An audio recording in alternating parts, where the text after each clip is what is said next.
Today's guests are Andrew Daire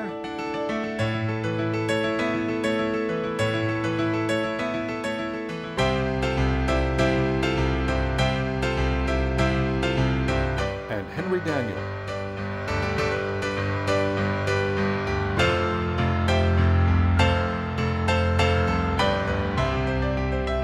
We joined their conversation in the faculty lounge. I see that predominantly American citizens tend to go or are attracted towards majors like psychology and business as opposed to science and engineering and math.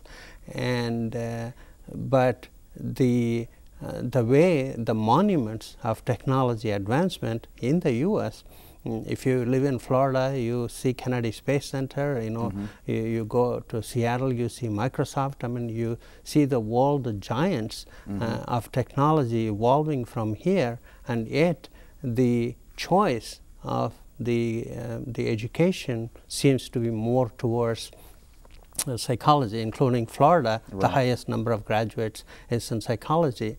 So I would really like to hear your opinion on that. Well, the first thing, it makes me think of a good research, good research project to really,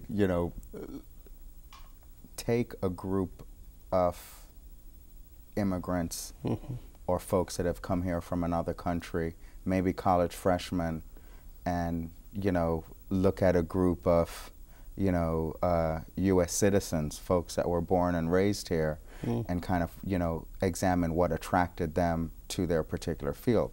And actually, as I think about it, I'm sure that's been done, because it seems like it would make sense to look at that, because clearly, you can't argue that you look in your chemistry programs, particularly at the graduate level, you look at your hard sciences, and I don't know the percentages, but you probably have a lot more foreign students or students that weren't born in the United States. They're That's probably true. more in those areas That's than true. in psychology and some, and some of the other areas. And I'm a family systems person by heart, so, or even by training, so I tend to think, the family's a primary influencing point. Culture also plays a major role in that, and so I'm sure there's many answers to that. I don't know or know if there's one silver bullet answer, but at some point you have to look at family, you have to look at culture, and look at what's happening in the school system. I mean, are the students being attracted, or are they attracted to those harder courses? Are they taking the calculus in high school and the chemistry 2 in high school and the physics 2 in high school? Or are they more intimidated by those courses? What are the differences in family messages, or what are the differences in messages about how you succeed, the difference in messages about hard work for someone coming from a developing country or somebody born and raised here? I was born and raised in Jamaica, and a message that I clearly, there's no question, the clear message that I got from my mother when we moved to the United States was, irregardless of whatever type of racial or political or social issues, recognize the fact that you're going to have to work harder. Accept it. You're going to have to work twice as hard. That's just a reality. No need to cry about it. So if you want to achieve anything, you have to work hard, and you work hard and you can achieve anything you want to achieve. That was the clear message. There was no question. I would be lying if I said I didn't get that message. And so I personally never felt limited by anything. I felt I could take on whatever it is I wanted to take on.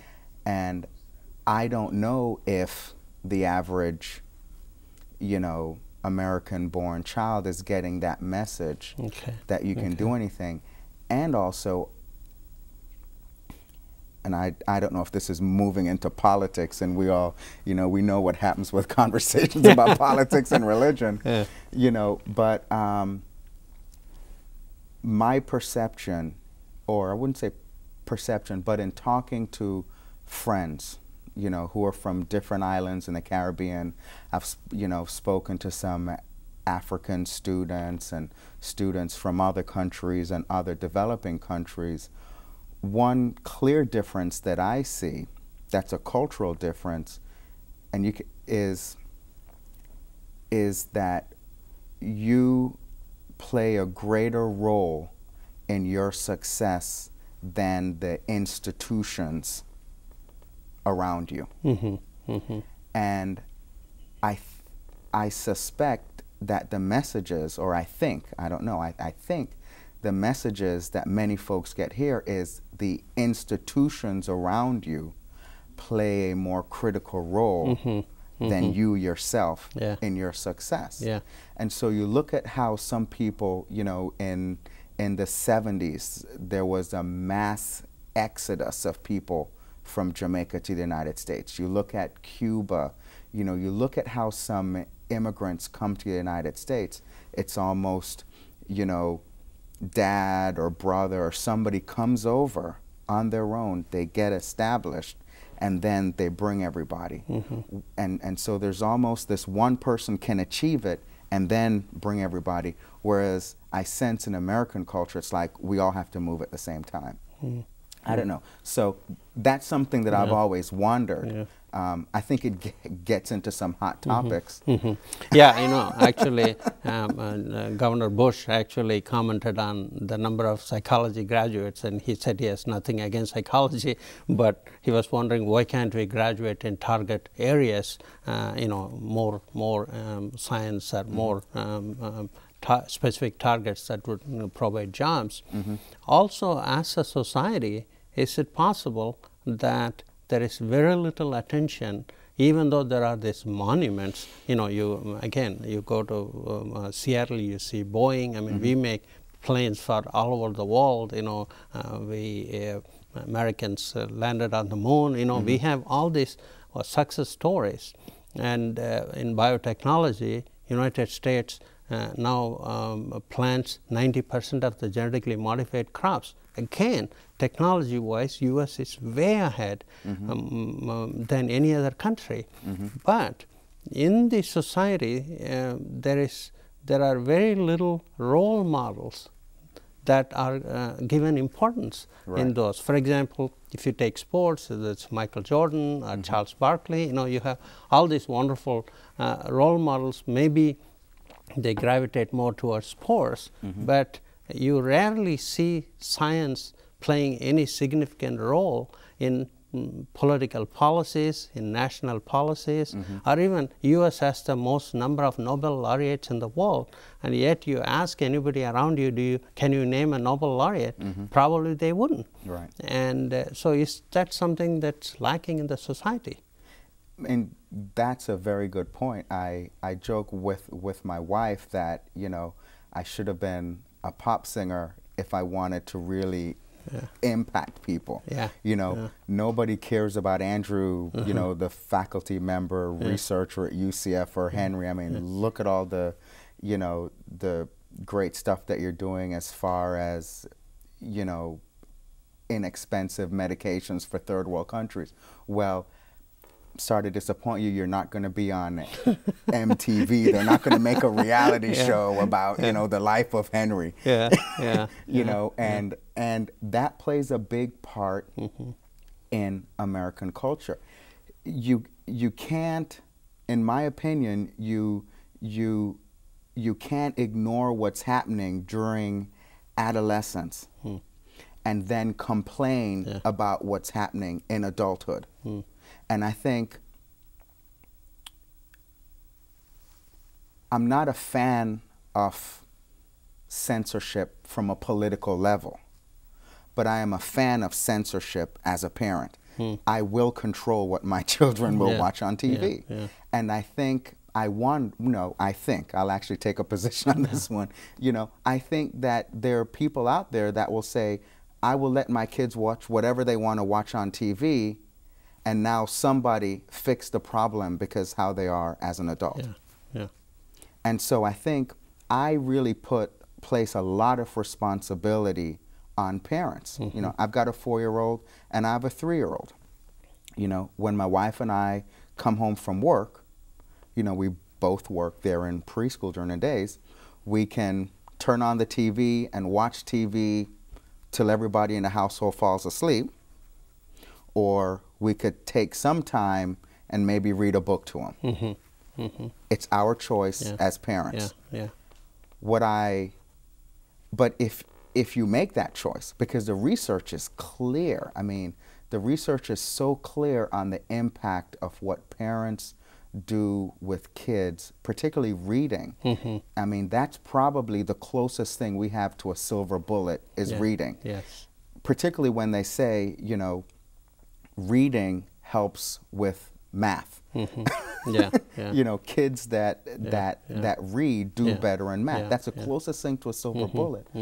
I don't know if it's a social marketing issue or what needs to happen, but if as a parent with young children, if I don't make the right decisions, then I need to think twice about laying the blame on everybody else in society when my kids take a different path. Or I agree with you. I think in my own personal experience, you know, my dad died when I was 11 years old, so I didn't really have a personal parental, you know, role model to educate me to choose what I wanted to do. But my choice of this career was largely because I was reading about Madame Curie and Louis Pasteur. He was the one who made the first vaccine, you know, when millions of people were dying of rabies and so many other diseases. You know, he essentially had the magic bullet, you know, the first vaccine. So that was so fascinating for me. I was so impressed that in one's lifetime, one could have such a profound impact on the world, saving lives. And so reading absolutely helped me to move towards what I wanted to do. So the certainly parents, as you pointed out, would be one. But again, my parents didn't ask me to read that book. Right. So is that something then the society can do to encourage reading more or steer students more? I think there's a lot of initiatives, and I know the governor has, you know, had a big commitment to reading. In the College of Education, we have the FLAIR program. We've got a very large reading grant. So folks have recognized it, I think, at the governmental level. Educators and scholars recognize it. But the question is, does the average, you know, does the average parent recognize it? And then there's a difference between recognition and actually putting into action. Developmentally, you know, you said you started reading those types of books that really stimulated your interest and creativity in that. And at some point, I would imagine that somewhere, somehow, you develop this belief that you can do it. Yes, yes. And I think there are people that don't have that. There are people that don't have that belief that I can do it. Now, there could be a multitude of factors. Maybe they had somebody telling them that they were dumb their entire life. Maybe they had somebody that didn't tell them, you're smart, you can do whatever you want. Maybe they see that, you know, in their immediate surroundings. You look at kids growing up in very under-resourced areas. You know, they look around them and they don't see a lot of people leaving where they live and becoming university faculty, becoming doctors, becoming lawyers. They don't see that. And at a very early age, there's a career researcher Gottfredson, and she talks, her theory is the theory of circumscription and compromise. And I've really grown to be very fascinated with that theory, because what she talks about is at an early age, kids circumscribe their career choices, meaning before they are 10, they have eliminated. It's not even on their radar to even consider. They've eliminated all these possible careers. And then after 10, 11, and even later in their adolescence and into adulthood, they then select a career by compromising. Well, I can't do this. Well, I can't do that. Opposed to, I can do this, I can do that. And so we need to get at kids earlier, and we need to send a message, whether that's a book, or whether that's a mentor, or whether that's a guidance counselor, a parent, somebody, to say, hey, look at all these different things that you can do. Yeah, but one, that would point to the ambition. If someone is ambitious, that's one thing. And the discipline and the hard work that is necessary to achieve the ambition. In fact, I see among students everywhere, including UCF, most of the students are ambitious. Many of the students who join our majors want to become doctors. You know, almost initial surveys show 90–95% of them come into our major because they want to become physicians, but they don't work hard enough. You know, and barely 10% of them make A's in the class. So what helps them to have the discipline and the hard work to meet their ambition? Because I agree with you, some are not ambitious, and some of them don't even make it to the college level. But once they reach up to the college level, still there's a lot of people who don't make it. And is there something that could be done with improving the dedication and the hard work? If I could come up with a little vial, if I could come up with a little vial, then, of ambition and, stick-to-itiveness, boy, I would finally be able to pay off my student loans. I think there are a lot of opinions floating around there. I don't know if there's hard, concrete, research-based evidence to look at what's behind ambition.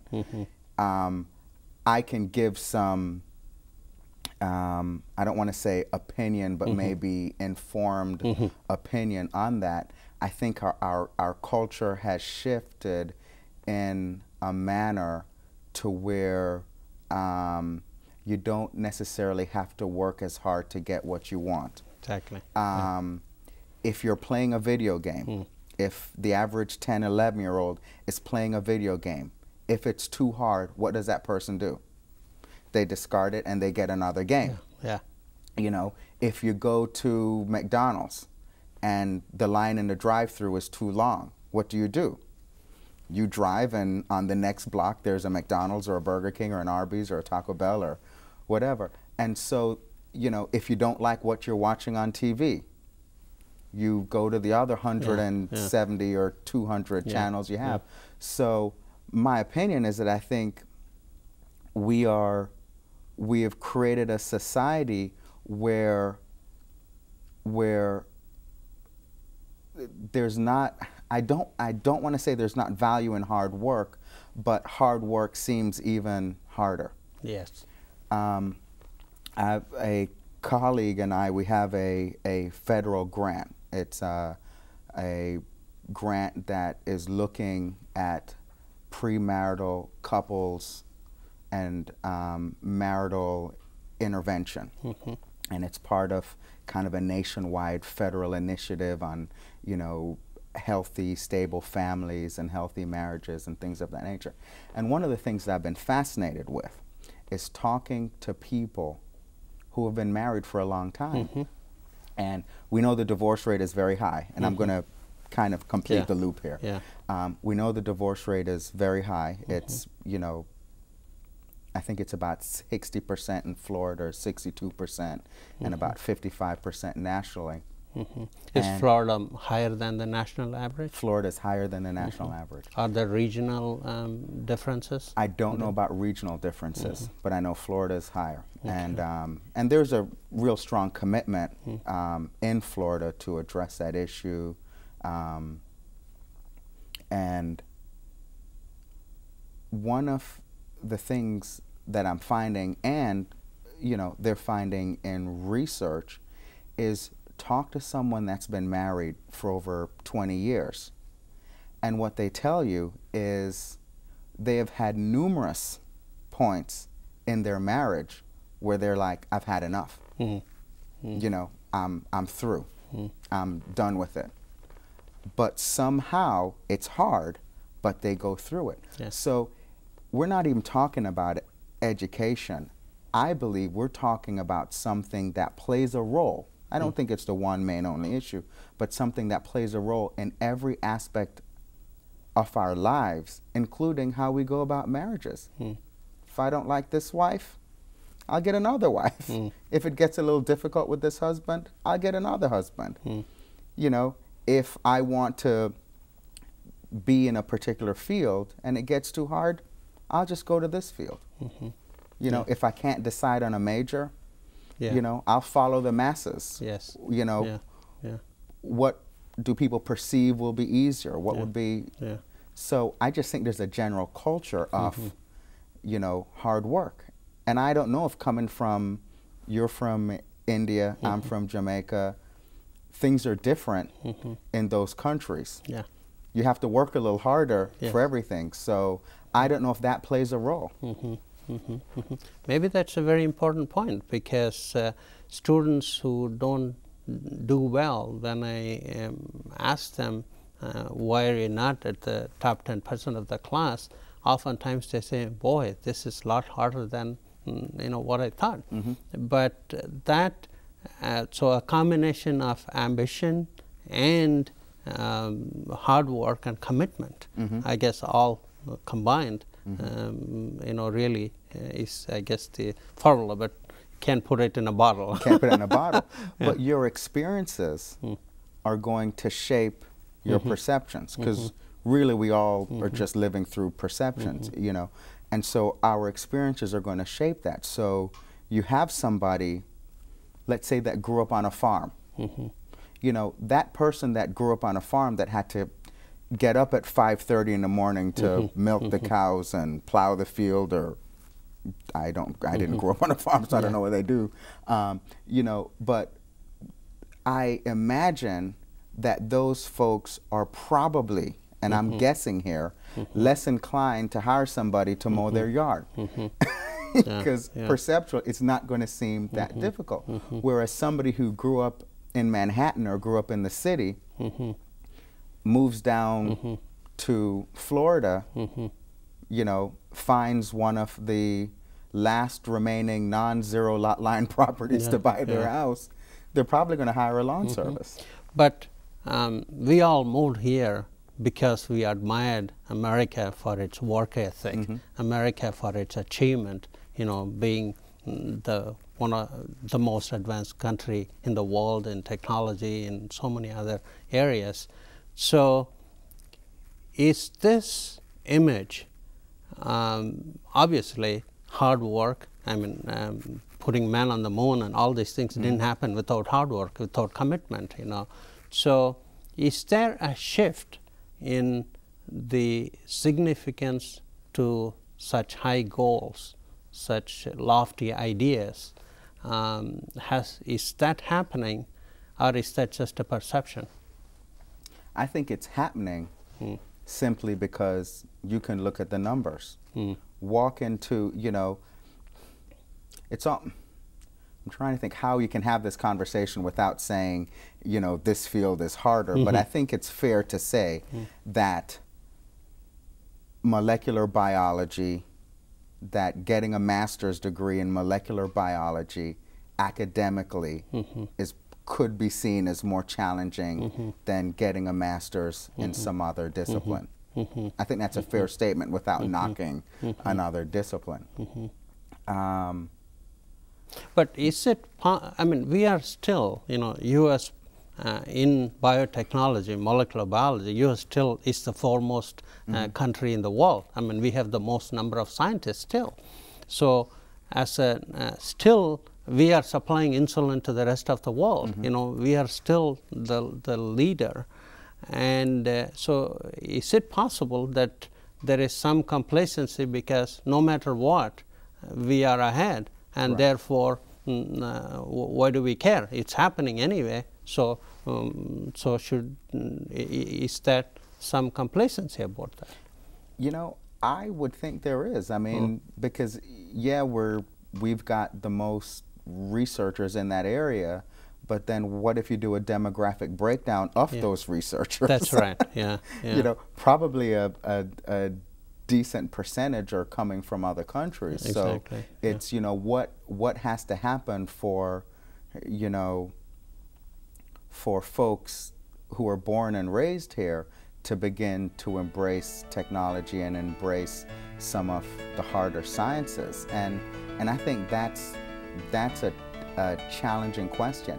I don't know what it was like for you in India, but I'm not sure if the average, and well, actually I think you said this, that, you know, the average person is not recognizing, or the average student, the average, you know, person between the ages of 15 and 24, 14 and 24, are probably not paying attention to the Nobel laureates and things of that nature. They're